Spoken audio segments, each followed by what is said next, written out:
Qindra banorë protestuan sërish në Tetov kundër kompanisë EVN për çmimet e larta të faturave dhe taksave për kyçje të reja.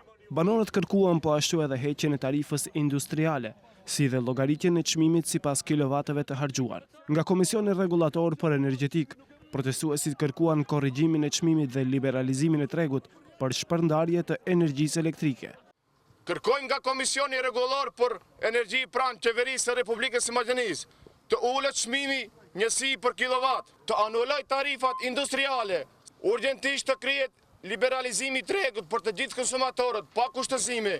Kërkojmë nga Komisioni Rregullator për Energji Elektrike, mos e lejojë ndërmarrjen e lem, që të investojë jashtë veprimtarisë themelore, sepse ajo ndikon direkt në çmimin e energjisë elektrike. Kërkojmë nga EVN e Maqedonisë të mos inkasoj taksa për kyçje konsumatori 500 euro për një sol elektrik. Jemi të bua këtu që ti shprehim revoltën tanë të përbashkë kundra EVN-s, e lemit dhe Nepsos.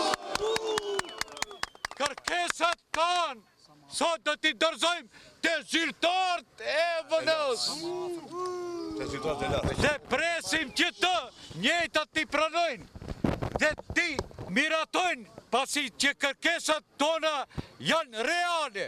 Nga kompania EVN konfirmojnë se kanë pranuar kërkesë nga shoqata Drita dhe thonë se e njëjta do të shqyrtohet dhe do të veprohet për ato çështje që janë në kompetencë të EVN-s.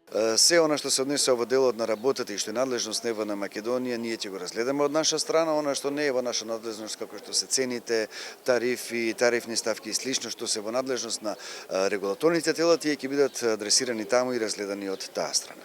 Protestuesit kërkesat e tyre i dorëzuan në filialin e EVN-s në Tetov. Banorët thanë se nëse nuk merren parasysh kërkesat e tyre, do të protestojnë sërish javën e ardhshme.